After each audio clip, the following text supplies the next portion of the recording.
Angka penambahan harian COVID-19 di Indonesia sudah mengalami penurunan. Bagaimana dengan tingkat keterisian rumah sakit pasien COVID? Berita selengkapnya disampaikan Said Masud dan juru kamera Sartika Harap langsung dari Rumah Sakit Darurat COVID Wisma Atlet Kemayoran, Jakarta Pusat.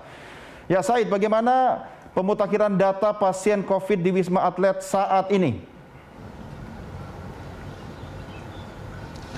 Baik, Doni, kami mencatat dari petugas Rumah Sakit Darurat COVID-19 Wisma Atlet di Jakarta Pusat ini hari ini bertambah pasien sebanyak 2.197 pasien yang saat ini sedang dirawat inap di Rumah Sakit Darurat COVID-19 Wisma Atlet atau sudah terisi sekitar 27,87% dari total kapasitas 7.884 bed yang ada saat ini di RSDC Wisma Atlet.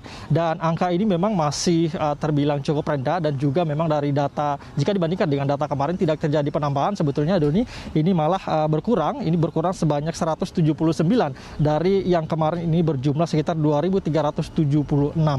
Sementara itu sehingga dengan data ini masih ada tersisa sekitar 5.687 tempat tidur yang saat ini ada di Wisma Atlet. Dan dari petugas Rumah Sakit Wisma Atlet ini juga mengatakan memang untuk peningkatan atau pasien yang masuk setiap harinya ini memang masih berada di angka di atas 200-an begitu, namun dibandingkan dengan jumlah yang sembuh ini berbanding 2 kali lipat begitu, ada sekitar 300 hingga 400-an pasien yang sembuh setiap harinya, sehingga ini mengurangi daripada penurunan jumlah pasien yang saat ini dirawat di Rumah Sakit Wisma Atlet. Kemudian juga dari 2.197 pasien yang dirawat saat ini mayoritas berada di 3 tower saja Doni. Yang pertama ada di tower 5, di tower 6 dan 7, sementara untuk tower 4 saat ini sudah mulai dikosongkan begitu untuk karena beberapa pasien juga sudah mulai berkurang sehingga ini rencananya akan dikosongkan tower 4 ini. Dan kemudian juga dari pihak Wisma Atlet mengatakan bahwa meskipun penurunan pasien ini terus terjadi, mereka tidak akan mengurangi kapasitas yang sudah ada sebelumnya. Ini masih akan tetap dipertahankan dengan kapasitas 7.884 ini untuk mengantisipasi apabila nantinya akan ada lonjakan pasien, karena kita tahu beberapa bulan ke depan ini masih akan ada hari libur di mana kita tahu hari libur selalu memicu daripada mobilitas yang akan mempengaruhi peningkatan kasus COVID-19.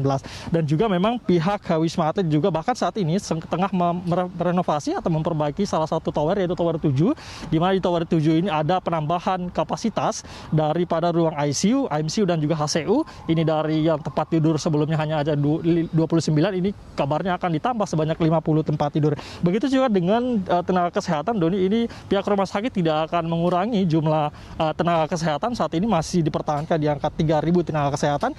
Ini juga masih salah satu bentuk antisipasi apabila lonjakan terjadi ke depannya. Dan juga dari pihak rumah sakit mengatakan dari segi fasilitas baik itu oksigen kemudian obat-obatan ini masih terbilang cukup. Barusan juga dari Bank Indonesia menyumbangkan sekitar 200 tabung oksigen di Rumah Sakit Wisma Atlet, sehingga pihak Wisma Atlet mengatakan fasilitas baik obat-obatan maupun oksigen ini masih akan cukup dalam 3 bulan ke depan. Doni. Baik, untuk angka penambahan harian nasional, bagaimana data yang termutakhir? Baik Doni, dari sore ini Kementerian Kesehatan sudah merilis lagi data harian COVID-19 nasional. Hari ini bertambah kasus COVID-19 harian yaitu 35.867. Jumlah ini masih terbilang cukup tinggi sehingga total kasus kasus COVID-19 sejak awal pandemi sampai saat ini ada 3.532.567 kasus di Indonesia. Sementara itu untuk jumlah yang sembuh ini Doni hari ini sedikit meningkat, ada 34.251. Ini meningkat lumayan begitu dibanding dengan kemarin, sehingga total yang sembuh ini sudah ada 2.907.920. Sementara itu untuk data meninggal Doni, kami mencatat hari ini masih cukup tinggi yaitu 1.747. Sementara total yang meninggal sejak awal pandemi ini juga sudah ada 1.636 orang yang meninggal akibat COVID-19. Demikian Doni. Baik, saya terima kasih dan selamat kembali bertugas. Pemirsa, demikian laporan tim kami langsung dari Rumah Sakit Darurat Wisma Atlet Kemayoran, Jakarta. Ya pemirsa, informasi tadi juga sekaligus menutup perjumpaan kita kali ini. Ingat selalu jaga protokol kesehatan, pakai masker dengan benar, jaga jarak dan mencuci tangan dengan sabun di air yang mengalir. Tetap sehat, tetap semangat, sampai jumpa, salam sehat, merdeka.